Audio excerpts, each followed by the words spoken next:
السلام علیکم ناظرین، آج میں آپ کو سورۃ العلق کی شان نزول کے بارے میں بتاتا ہوں۔ نزولی وحی سے پہلے آپ خاتم النبیین صلی اللہ علیہ وآلہ وصحبہ وسلم کے بعد غار حرا میں تشریف لے جاتے اور اللہ تعالیٰ کی عبادت میں مشغول رہتے اور وہاں پہ رہ جاتے۔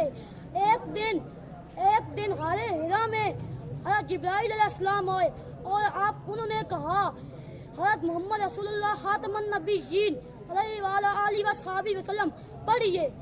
آپ نے فرمایا، میں پڑھنا نہیں جانتا۔ حضرت جبرائیل علیہ السلام نے آپ کو اپنے ساتھ لگایا۔ اس کی برکت سے آپ خاتم النبیین صلی اللہ علیہ وآلہ وصحبہ وسلم نے وہ 5 ابتدائی آیات پڑھی جو سورۃ العلق کی ابتدائی آیات ہیں۔